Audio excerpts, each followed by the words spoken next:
Hi, this is Justin Kantor of soulmusic.com.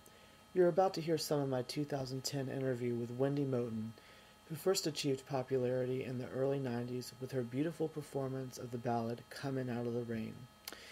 Well, Wendy may have seemed to disappear, but she's actually been hard at work with a lot of great artists, ranging from Julio Iglesias to Faith Hill and Tim McGraw to Buddy Guy, Kirk Whalum, people from all genres of music, and that's just the beginning of it. Wendy's also currently working on her own new album, which is a Memphis Soul set. So I hope you enjoy listening to this interview, and be sure to check out additional segments of it, as well as other artist interviews I've done on www.soulmusic.com, and also right here on my Retro Rhythms channel on YouTube. Peace. With you in real time after kind of chatting with you on Facebook. So, yeah. So it's a pretty awesome vehicle, Facebook, for connecting, musicians and music lovers, and as well as friends and family. But it's pretty cool for me to be able to speak with a lot of artists like yourself that I've admired for a while, and I'm still enjoying. Well, you've explored a lot of genres over your career, even in the few albums you did back in the 90s.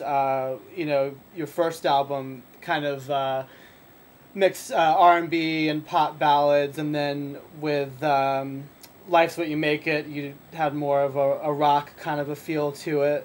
Yeah. So you're, I guess that's a big part of your artistic direction, is kind of musical diversity. Yes, absolutely. Mm-hmm. Why not? Yeah. Because our generation was influenced by so much music. It's just too much out there. I mean, I love Coldplay as well as I do Aretha Franklin, or Strokes, or all of that. I'm into it all. I like Megadeth too. Wow. I mean, as well as Gladys Knight. I mean. Yeah. So you've spent a good part of the last decade with someone in a very different genre than even what we're speaking of now, by touring with Julio Iglesias. So how did that all come about? That was fate, because the end of the 90s, I was about to actually trying to get out of my contract with EMI Records because we didn't see eye to eye on things. Mm-hmm. And they were right before EMI was closing its doors in the United States, except for the Christian part. And so I was trying to figure out what I was going to do, and then this opportunity came that somebody saw me with Michael Bolton. It's his opening act. Oh, man. It's his opening act. And then they presented this, hey, I work for Julio Iglesias. He's looking for new girls, and would you be interested in singing duets with him globally? And I was like, you know what? Maybe I'll try this out. I may actually learn something, because he's a living icon. Yeah. I'm a new artist. I'm sure there's something I can learn. Yeah. And so I decided to take a chance. I went to, the first show was Atlantic City, and that was the first time I ever met him. I met him. He's very charming and everything. And then he said, okay, let's sing the duets. He's seen my CDs. He knew that I worked with David Foster. He had worked with David Foster, and we had some of the same people that we had worked with. So he just wanted to see how easy or not it was going to be to sing together, and see if we were able to, he could feel comfortable with me. Right. And he was comfortable. He made me sing the duet like 3 times in a row, and I was like, oh, my goodness, I'm a failure. He didn't like me. Oh, gosh.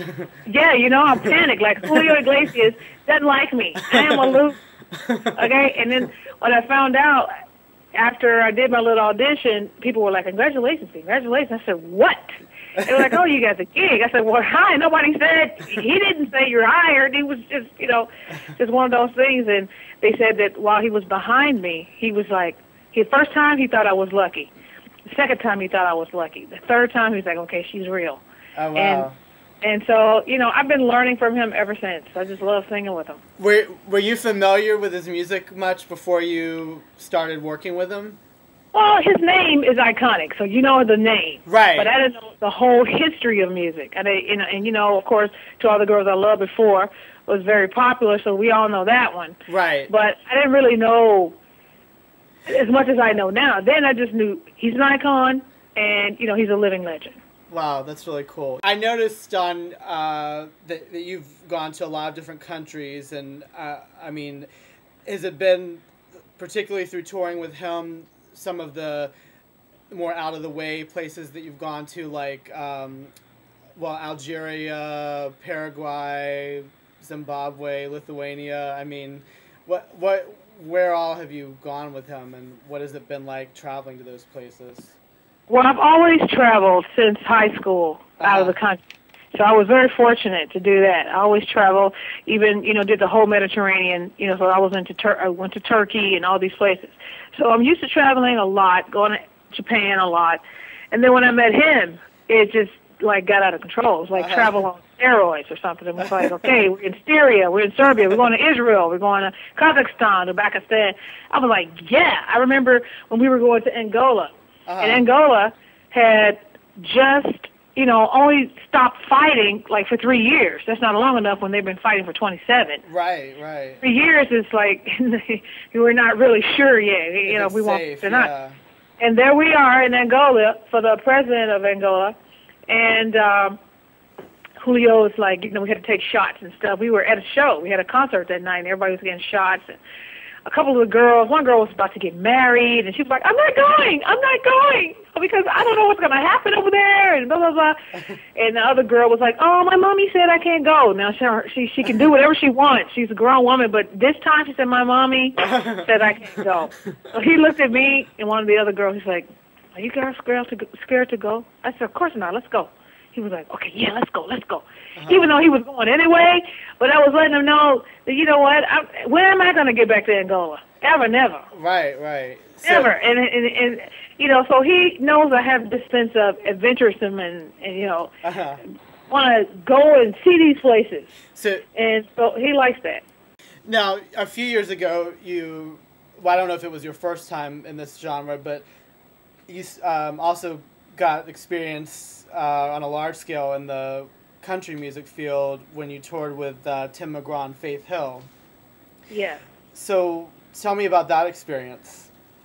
That was just being in the right place at the right time, because I tell you, a friend of mine, her name is Becca Bramlett. She's an incredible singer, and her parents are rock and roll legends too, because her dad, Delaney Bramlett, he had a soul band in the 70s, a rock and roll soul band.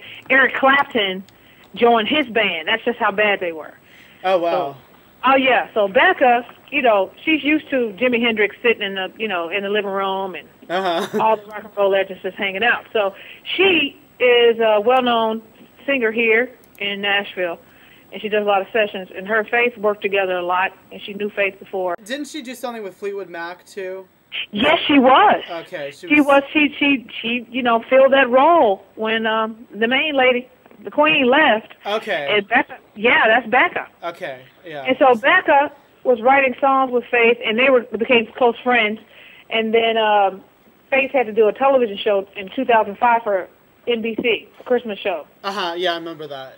And so she said, hey, can you do it? I said, sure, okay, whatever. I learned the music quick. I was like, okay, I'll do it. You know, Becca's doing it, I'll do it. Faith was great, and I really liked her a lot. And I love the music. So 2005, I did the show. I was filling in because one of her friends had gotten sick. So then in 2006, the tour came open, and they said, hey, do you want to do it? And I said, okay. Of course, I talked to Julio first, and Julio didn't do that year.